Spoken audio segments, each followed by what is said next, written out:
Welcome back to Treasures from the Purans, a treasure chest of fascinating stories from the Puran genre of Indian literature.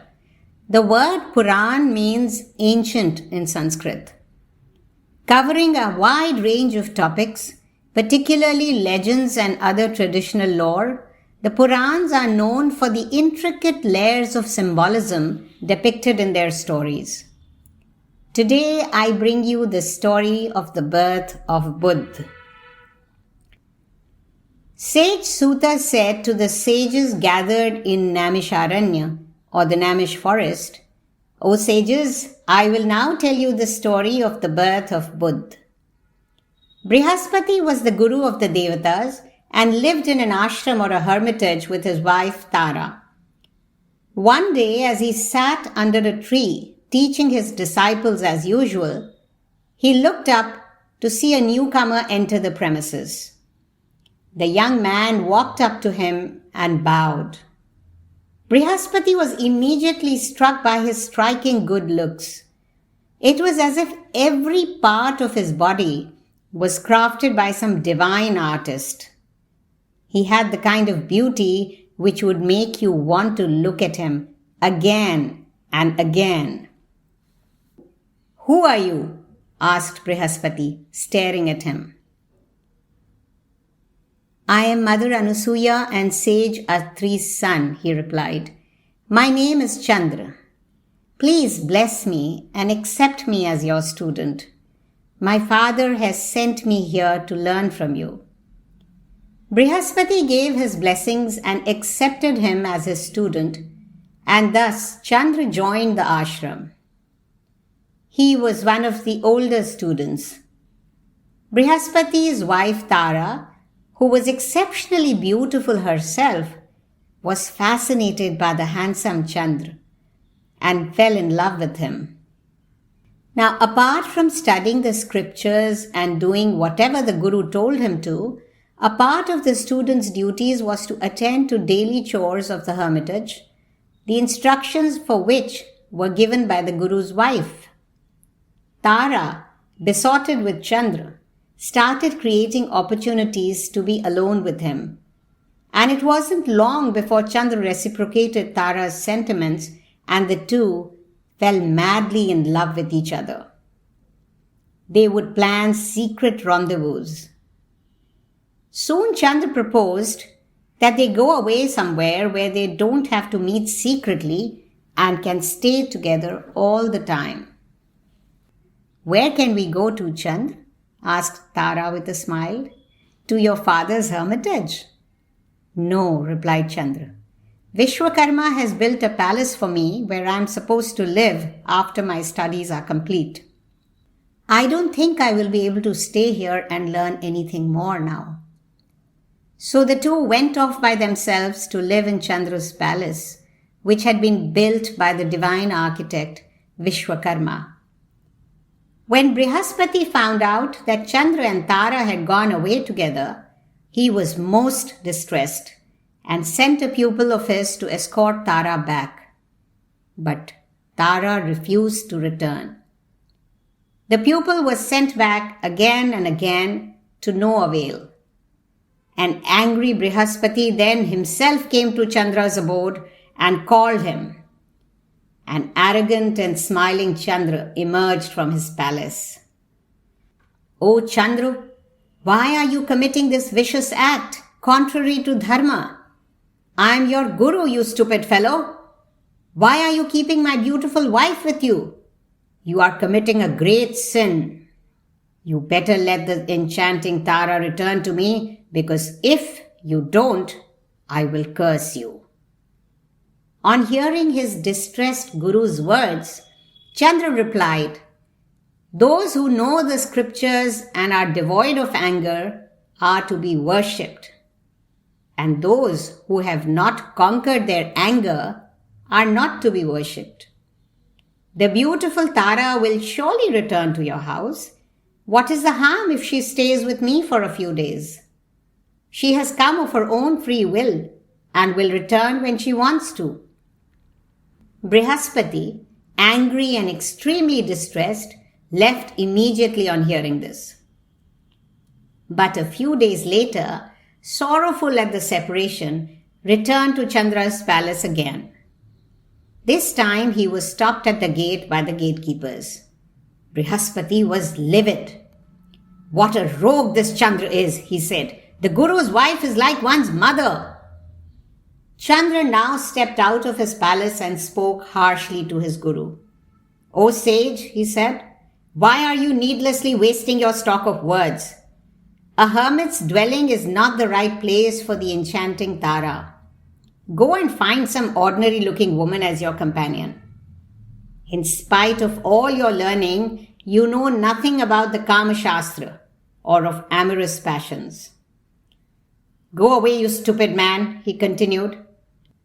"Do whatever is in your power. I will not return your wife. And as for your curse, since you are overcome with anger, if you curse me now, it will not affect me." An offended Brihaspati then went straight to the palace of Indra, the king of the Devatas. Indra welcomed him warmly with the traditional rituals of greeting an honored guest.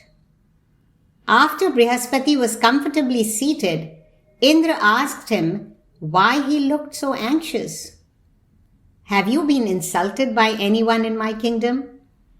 If so, please tell me, O Guru," he said. "Brahma, Vishnu, Shiva, and all the other devatas are always ready to help resolve any problem you may face. So please share the cause of your sorrow." Brihaspati told Indra of his plight and said, "O Lord of the Devatas, I am requesting you to please help me resolve this situation." "O knower of dharma," Indra replied, "I am your servant. I will definitely bring back your wife to you." "I will send a messenger to Chandra right away," he continued, "and if he still doesn't acquiesce, then I will attack him with the entire Devta army." The messenger from Indralok arrived at the palace of Chandra and spoke to him. "O highly fortunate one," he said, "I come with a message from our king Indradev. He says, 'O son of sage Atri, you know all about dharma and morality. Therefore, you should not commit such a dastardly act. Moreover, you have 28 exceedingly beautiful wives, the daughters of Daksh. Why then would you steal your Guru's wife? Please understand that when a powerful person commits an unworthy, egotistic act, the illiterate ones will follow suit, and this will cause dharma to decline. Therefore, let your actions not become the cause of strife among the devatas. Even though she is extremely beautiful, please let Tara return to Brihaspati's home." Chandra was incensed on hearing this and said, "This is my reply to Indra. O mighty armed one, you are the lord of the devatas and the knower of dharma like your guru.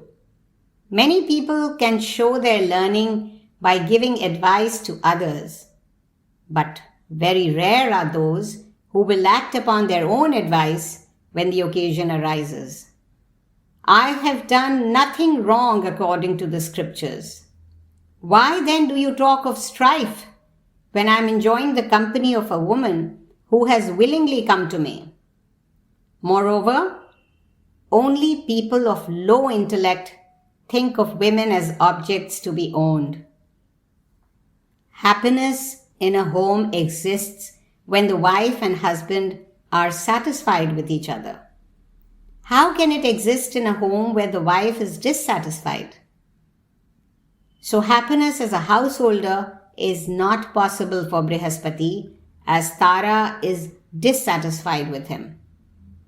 I will not return the beautiful Tara, and that is final.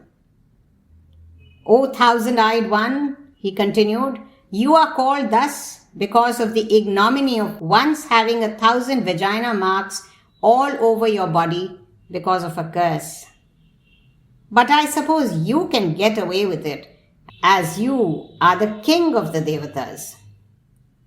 The messenger went back to Indra and delivered Chandra's message. Indra was furious and immediately ordered the Devata forces to start preparing for battle. The Danavas or the Asurs had always been the enemies of the Devatas.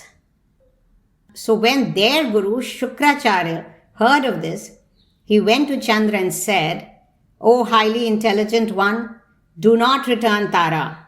If the Devatas attack you, I will help you." When Shiva or Shankar heard of the quarrel between Chandra and Brihaspati, he came to the assistance of the Devatas. A great war then ensued between the Devatas and the Danavas and continued for several years. Finally, Brahma came there astride his swan to stop the battle and talk to Chandra. "Leave the Guru's wife at once," he told Chandra, "or I will call upon Vishnu to destroy all of you." Then turning to Shukracharya, he said, "O highly intelligent one, why did this wicked idea of battle come to your mind? You have better sense than that." Shukracharya turned to Chandra and implored him to not continue fighting and returned his guru's wife so that peace could prevail. "Your father, the great sage Atri, has also asked me to convey this to you," he said. Chandra listened quietly this time, and soon a pregnant Tara returned to Brihaspati, who welcomed her home joyously. Brahma went back to Brahmalok and Shiv to Mount Kailash. The Devatas too returned to their respective abodes. In time, Tara gave birth to a son. Brihaspati was overjoyed and performed all the ceremonies for the newborn child.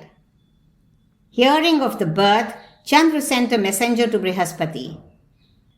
"My master Chandra wants to know why you perform the ceremonies when the son is not yours but his," said the messenger. "Of course not," said an indignant Brihaspati.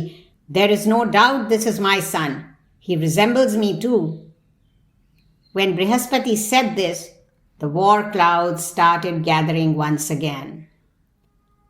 This time, Brahma decided to sort things out right away and prevent another war. He went to Brihaspati's ashram and asked Tara, "O auspicious one, please tell us whose child this is. If you do so, you will be preventing a war which could otherwise result in the loss of many lives." The beautiful Tara shyly lowered her head and spoke gently. "The child is Chandra's," she said. Chandradev then happily took away his son and named him Buddha.